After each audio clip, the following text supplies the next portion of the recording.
But man, we're gonna go on to the next subject, which is apparently UNC could be leaving the ACC alongside with Clemson and FSU. To go where? So here's the thing. Pac-12? So Pac-10? no. So listen to me. Listen to me. Hear me out. So rumors been swirling ever since we all know that essentially the ACC came to a concession settlement with Clemson and FSU about staying in. You know what I mean? About Right. staying in the league and so on and so forth. So because of that, now everybody's like, all right, the pathway has been set. The pathway has been set for how UNC could leave because here are the rumors swirling. And this is in the article because it was from Inside Carolina. It's like, as currently constructed, the ACC's days could be numbered with Clemson and Florida State settled. With the Clemson and Florida State settlement agreement providing a substantial victory to member schools for exploring possible pathways toward leaving the conference and relocating to greener financial pastures. And any such group interested in seeking potential departure from the ACC includes North Carolina, multiple sources told Inside Carolina. The Tar Heels even could be considered the front of the pack alongside Clemson, sources said about the next round of realignment that's brewing. And for those of you who don't know, here's what the current situation is for the ACC in terms of their membership. The ACC's current 18-team membership, 17 teams in football minus Notre Dame. We all know how my co-host feels about that.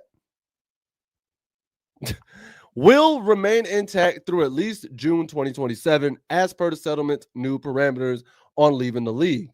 Now, official notices must be filed by June 1st for withdrawal to become effective on June 30th of the following year. So if an ACC school files for withdrawal on June 1st, 2026, then it would be required to pay an exit fee of $147 million.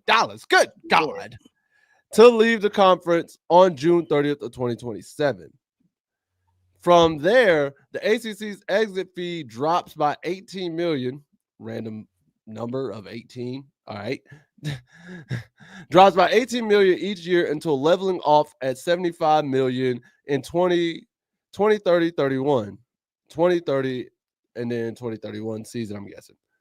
The league's exit costs remain considerable, but they're not prohibitive. So, basically, if these teams don't start seeing that revenue share that they really want, they could buy their way out. And if I'm being honest, if Clemson and UNC and Florida State, they're going to go to the SEC. The only other place you're going to go is the Big Ten if you're looking for money like that. That's the only other – think about it. Maybe the Big 12, but that would be stupid. If I'm being honest, like, you know what I think? Like the Big 12 ain't even got a network like that. You know what I think conferences should do, and I'll even keep it to the Power 4 conferences, right?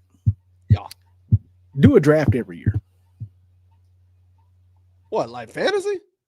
Yeah, do a fantasy draft every year. No team stays in the same conference every year. You get new competition between conferences every year, hopefully. All right, I'm gonna add this caveat. One caveat.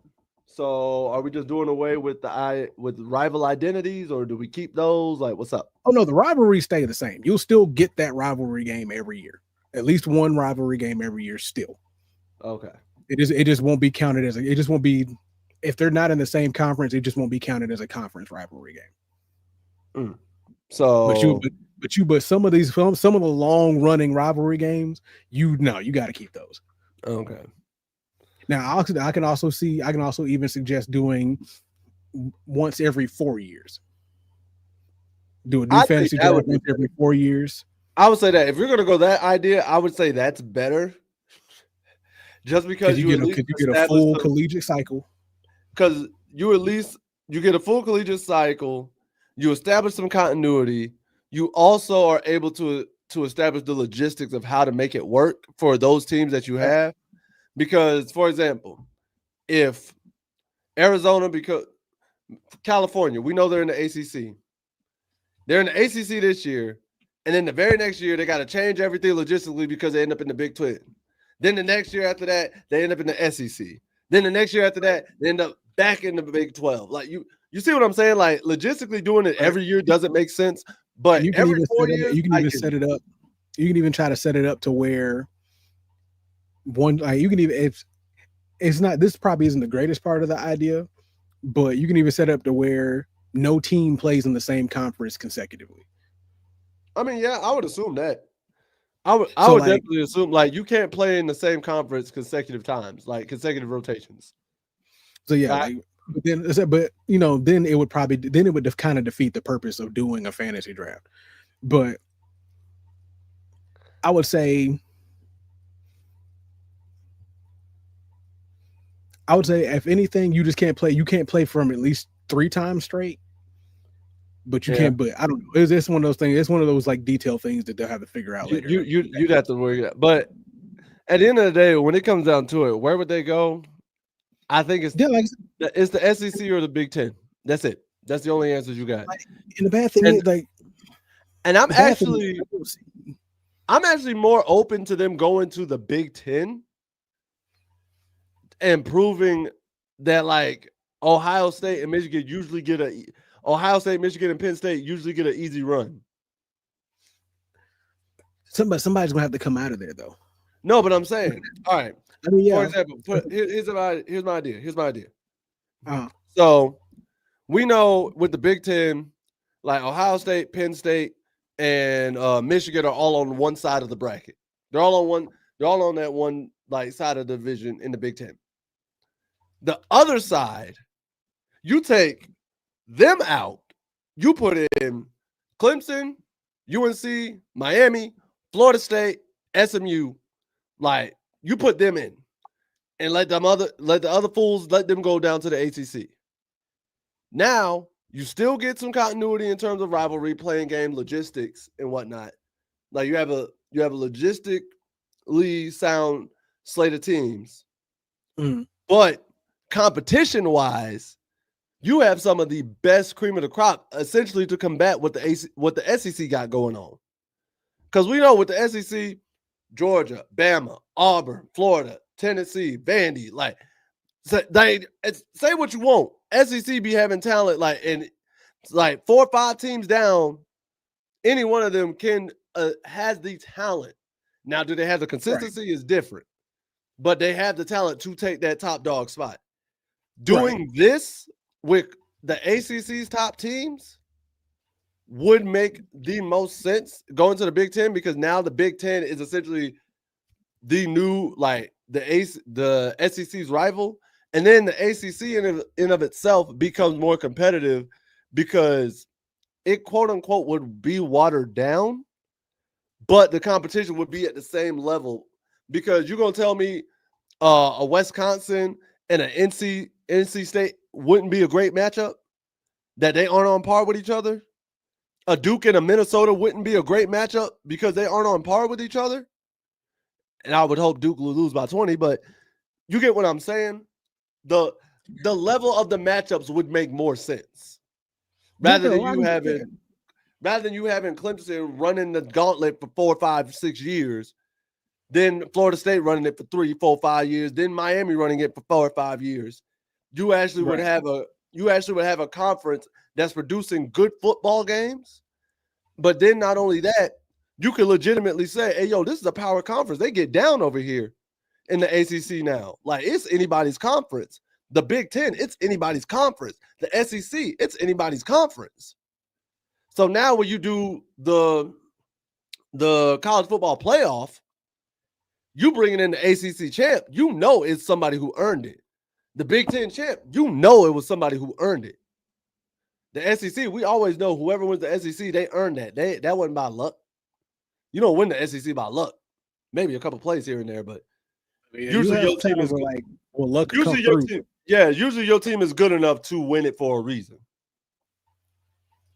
So that's my idea. If they're gonna leave,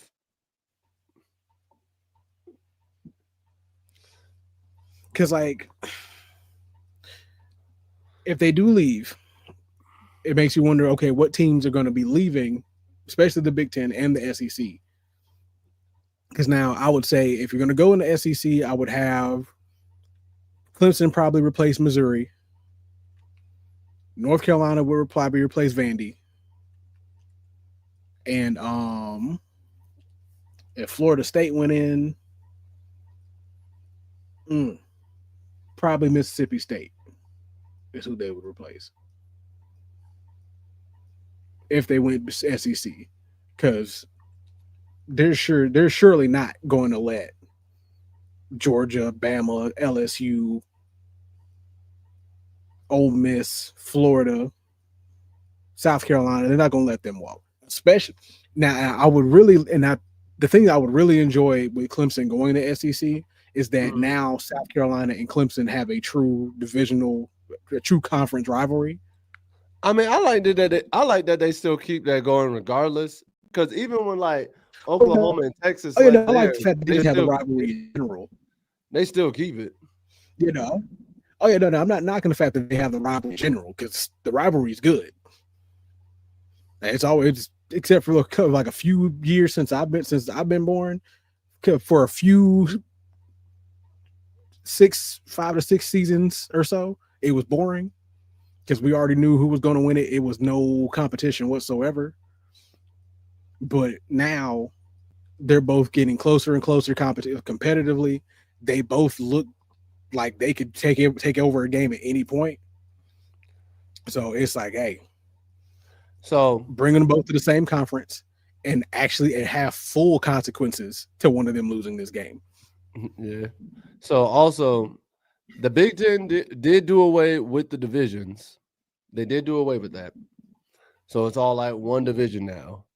But even as I'm looking at it, I'm like, you could have kept the divisions doing this idea that we're proposing. You know what I mean? Yeah. You could have kept the divisions. You could have kept it going. Now I will say this: that Clemson, South Carolina matchup actually being worth something for somebody's record, that'd be kind of crazy. Yeah. Oh, listen, just imagine how much heavier that game's gonna be. Hey, like this game determines whether you make SEC championship or make this bowl game, because this and this. Oh, think about it. That's no different. That's no different than us playing Duke in basketball, right? And the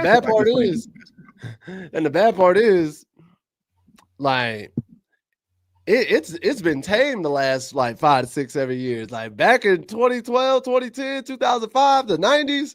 Oh, bruh. Hey, we scrapping in the parking lot. Now, back to the main topic on it though. The fact that these prices are weird. I thought the same thing, dog. I said, it's some real arbitrary million, 18 million drop off. That and then it. I feel like there's something. I feel like there's something that like with uneven number, with like odd numbers. I feel like something's I feel like some kind of benefits there, but no, I don't know. I have no earthly idea, bro. Because I was confused. I mean, the upside is at least the fee drops over time. Like the longer you wait to leave, the lower the price is. But they're only gonna do it up until 75 mil. They say you gonna pay us 75 mil to get out. You gonna pay to leave. Pay us at least 75. My thing is this, dog.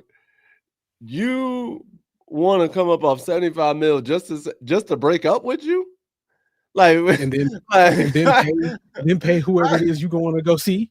Right. I gotta pay you to break up with you. Then I gotta pay you to come date with you. Nah. Hold up, bro. Hold up. That's what you look at it like, you know what? Fuck it. You know what? Screw it. Notre Dame had the right idea. We're going to right. Hey, that's the one. Hey, that's the one time I think you'd agree with Notre Dame. Be like, you know what? Y'all had it. Y'all had the right idea. So y'all have the right idea. Because this pay to go to the dance. What is this? Escort privileges? What is this going on? We ain't pay for this. Gator don't play this. All right.